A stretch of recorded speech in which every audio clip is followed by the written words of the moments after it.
I just would like to start with the Act East policy. Under the Prime Minister Modi, Look East policy turned into Act East. What do you think that means for India's neighbors, particularly Myanmar? Minglaba to your viewers, and thank you for this interview.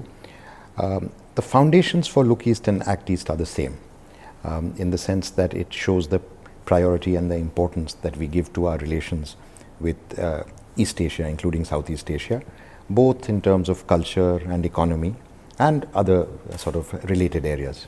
But I think the primary difference between the two, first is one of action and implementation. Act East is about implementation of projects that we have already committed in a more efficient manner. And secondly, in terms of energy, I think Prime Minister Modi has displayed an extraordinary energy in conducting his Act East policy. During the last 1.5 years, we have seen visits, high-level visits, head of state, head of government level visits between China, Japan. Prime Minister has visited Mongolia, South Korea, Australia, Singapore, 2 East Asia and ASEAN summits, including one in Myanmar and one recently in Kuala Lumpur. And at another level, the ASEAN mechanisms of dialogue partner status have been going on. Our foreign minister has also been active and has visited several countries. The leaders of Vietnam, Australia, many other countries too have also visited India. So we are seeing a lot of energy and action in our Act East policy, and I think that is the primary difference. As far as what it means for Myanmar is concerned, Myanmar belongs or finds itself in the intersection of 2 of our top foreign policy priorities. One is our neighborhood first policy. As an immediate neighbor and as a neighbor that kind of slightly forgot each other for some decades now, I think Myanmar stands to benefit from our neighborhood first policy as an immediate neighbor. In the neighborhood first policy, I think the basic idea is that the countries of the region and India will prosper together. If India is a growing economy, then the countries also, neighboring countries should also prosper. And the prosperity of our neighbors cannot be separated from our own prosperity. If our neighbors are not doing well, it's not possible for us to do well. So they are sort of mutually correlated. But the second feature, of course, is that Myanmar is virtually the gateway and I would say the launching pad of our Act East policy. Myanmar is important in itself as a neighbor, as a big neighbor, as an important country for India historically and geographically and politically. But also because it is our transit point to the rest of the greater Mekong region, and this is both from the terrestrial side, from the landward side, as well as from the seaward side. Some of the ports of Myanmar, especially if they come up in future, like the way could be a launching point for the greater Mekong region as well. Yeah. But we haven't seen rush of Indian investors, especially when the Myanmar opened up from 2010, 2011, coming to Myanmar. So what do you think? What are the barriers, hurdles or concerns of Indian investors coming to Myanmar? I think concerns, I wouldn't go so far as to say that there are concerns. I think basic factor you need to take into account is historical. In the 60s, when Myanmar nationalized, a lot of Indian business was forced to leave and they left. So a little bit of the memory of that is there. But I think the big real information gaps are 3. The gaps are 3. First is a gap of information. I think there's lack of information about the Indian economy and the Indian business in Myanmar, and likewise there's lack of information about the opportunities for investment and business in Myanmar. That includes kind of both the real situation as well as misunderstandings about the effect of sanctions, which to some extent still impact. The second one is banking, and in a way banking is related to the point that I just mentioned. I think lack of banking channels does inhibit to some extent our trade and investment, both in trade financing as well as in investment financing. The third I would say is lack of air connectivity. I think with greater air connectivity would be greater familiarity, would be greater information. A lot of these gaps, much greater people-to-people contact, a lot of these gaps would be addressed. The last point I would mention is that I think we should be a little patient. This opening that we are talking about is only of the last 3 to 5 years under the present government. Given this background that I have mentioned, unlike, let's say, the other countries which had been closely engaged with Myanmar even during this period, other neighbors of Myanmar, we were slightly disengaged. So what we are now, we are at the bottom of the curve, and what we can expect to see in the next 10 years is a very sharp upward movement, both in our trade and investment. So I would not be sort of pessimistic about that. I don't think the fact that the current levels of trade and investment may not be among the highest does not worry me. I think particularly as we see a lot of our connectivity projects come through, we will see a very sharp growth in our trade and investment, and also our economy is growing at a fast rate. Today we are the fastest growing large economy in the world. The ripple effects of a growing economy will also be felt in its immediate neighborhood like Myanmar. Yeah. When you mention about connectivity, how about the connectivity like across the border and the sea route? Because I think there are also issues on this kind of connectivity, especially between Myanmar and India. Right. See, one problem about connectivity is that the logistical lines between the sort of main industrial, the main economically dynamic regions of India and Myanmar are a bit distant. They're not as close as many of the other neighbors. But as you know, we have been working for several years, and I think once again under Prime Minister Modi, this has got a new impetus and momentum. We are working to improve our connectivity in the Northeast and between the Northeast and Myanmar. So we have 2 major projects, including a couple of minor projects linked with the major projects on surface connectivity that are already at work. You probably know that there is the Kaladan multimodal transport transit project and the trilateral highway, where we are contributing together with Thailand and Myanmar to building a road connectivity between the northeast of India and Thailand, and beyond Thailand to the rest of the Greater Mekong region. Now the Kaladan project is fairly advanced. I think by the middle of the year, both the Sittwe port will have been upgraded with greater capacity, as well as the navigational channel up to Paletwa will be ready, including a jetty, a kind of state-of-art jetty in Paletwa. So this will augment the economic potential and the trade potential and the shipping potential of Rakhine State in general. In the trilateral highway, we will probably, definitely in the course of this year, we will begin implementing the project.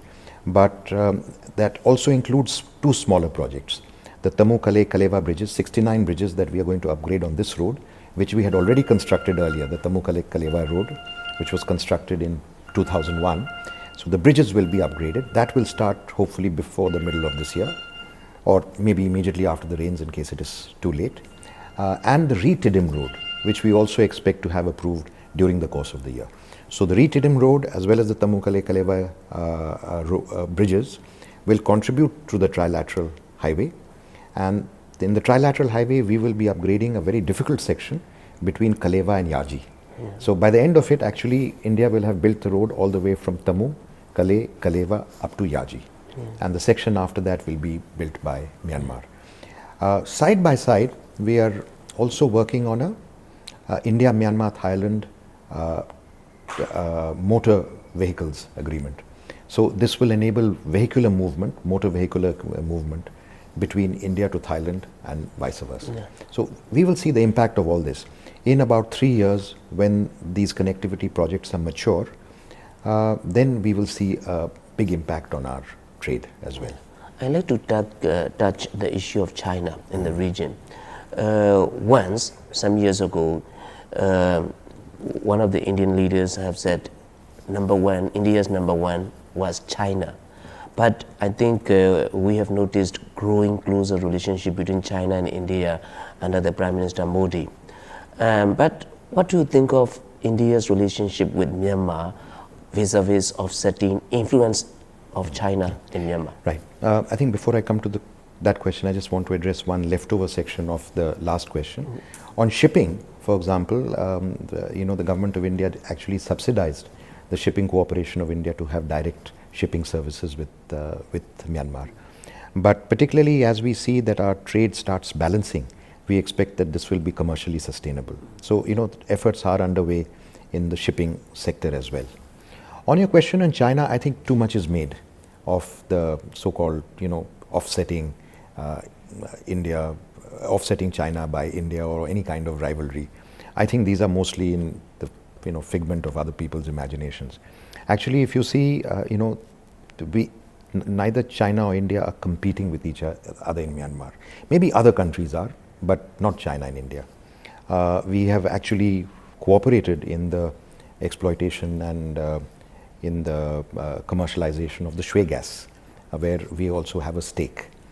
And I don't think we see our relations with Myanmar through a prism of China at all. We have an old and historic relation that was there from ancient times as well as during colonial times and post-colonial times. We have deep cultural ties. We have geographical proximity. The welfare of our Northeast depends a lot on, trade with Southeast Asia through Myanmar and with Myanmar. So we are interested in our relations with Myanmar for Myanmar itself, as an immediate neighbor and as a gateway to the East. It's Myanmar's choice in terms of who it wants as an economic or any other kind of partner. And we have no issue with China being an active partner of Myanmar as well. Why should it? We don't have such a problem with any other country. And we don't see our relations with Myanmar in competitive terms with any other country for that matter.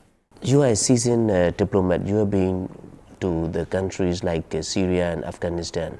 You opened the embassy in Kabul for India. And when you look at these countries and experiences, how do you view the conflict or fightings in Myanmar? Well, firstly, I think there's almost no comparison between Myanmar and the countries that you mentioned. Myanmar, in a way, inherited these sort of, insurgencies that was a leftover of its, colonial experience, and that it has not been able to adequately address in its post-independence period.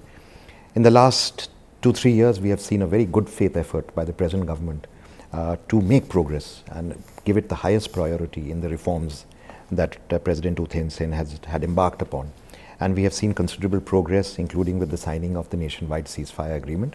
And we know that this process is continuing with the Union Peace Conference held very recently and with the intentions of the new government that is going to come. So I think there is a very strong peace process underway. But it's also very distinct in other ways. This is what we can call basically low-level insurgencies that are quite widespread. They are not really very serious secessionist movements, and certainly they are not terrorist movements or a terrorist problem that we currently see, very serious fundamentalist and terrorist problems that we see firstly in Syria, but also in different ways and in different degrees with Afghanistan. Also, there are many other differences. By and large, the insurgency or the conflict that we have seen here, limited conflict, is between the armed forces and the armed insurgency. It's not in any way a civil war. It doesn't involve civilian innocents. Of course, some people are affected by, through IDPs or in crossfire or occasional sort of incidents. But by and large, it is an armed insurgency fighting an armed force, not a terrorist conflict or a fundamentalist problem or, a kind of wider civil conflict. So I think there's a big difference. Is India anyway involved in the peace process in Myanmar that has been taking place for the last 4-5 years? Not directly. We are always ready to offer our experience. To some extent, the Myanmar Peace Center and other sort of people who have been interested in the peace process have also tapped experts from India. Our expertise has been mostly in the form of technical assistance. Our experience is available because in many ways Myanmar and India had the same problems at the time of independence. To some extent we have been more successful in addressing the ethnic aspirations in India within a democratic system. To some extent, we still have some minor problems that are continuing. But our experience is available, and it really depends upon the peacemakers and peace negotiators in Myanmar to see how our experience is relevant or more relevant to Myanmar. And we would be absolutely willing to contribute in any way. You have witnessed November 8, 2015 election here. I think you also have observed the election. And one is, what are your expectations from the new government led by Nationally for Democracy? And second is, what do you think of India-Myanmar relation under the new government, especially because Aung San Suu Kyi is no stranger to India. She even studied in India. So what are the kind of the relationship that you would like to foresee, you would like to expect from the new government in Myanmar? Well, I think firstly, we must all admire and appreciate the conduct of the elections, both in terms of the organization as well as the conduct. Most of all of the voters, it was an extraordinary experience. Our embassy covered it very widely. We practically had our presence in every region or state, barring 2, and in some places we had more than 1 person. And so we were able to witness a really extraordinary effort in democratic electoral participation. I think the results are very well known. By and large, they match the expectations of the people. Luckily, we are in a good position. We have good relations with the present government, and we expect to continue to have good relations with the incoming government, because our relationship is a relationship from people to people and from country to country. They are not predicated or dependent on individuals or parties. Whichever party is in power will have good relations with whichever party is in power in India. So I think it's something fundamental, and we don't have any problems with each other. In terms of expectations from the new government, again, they will be the same. I think we expect every Myanmar government to be patriotic, nationalist, and primarily keeping its national interests in mind. I think there is, Aung San Suu Kyi may have lived in India, and she may have some sentimental associations with India, but in statecraft and in terms of national interest, we don't expect her to, nobody would expect anyone to deviate from that fundamental principle. She would work on that principle, and we have no reason to think in any other way but to deal with her on the same basis, on the same understanding, in terms of national interests. Since Myanmar started these reforms from 2010-11, I am aware that there are some programs that India is working with Myanmar in terms of providing support for the reforms process. And can you tell me, so what are the kind of the things that you would like to enforce, you would like to do more for strengthening the reform process in Myanmar? See, I think our primary thrust has been on development. And currently few people may know that we have a development partnership commitment, not all of it fulfilled, but in the process of being fulfilled, of about 2 billion. Out of that 2 billion, about 1.2 billion is in terms of directly funded projects by us, and about 750 million in terms of lines of credit, which have not all been disbursed, so you don't see the impact of that as yet. The second is what we have done in terms of capacity building. There's a kind of connectivity infrastructure part and a capacity building part. Third, what we have done is in the area of political reform, I think, which is probably what you really wanted to know. In the area of political reform, we have the Parliament has been very active in promoting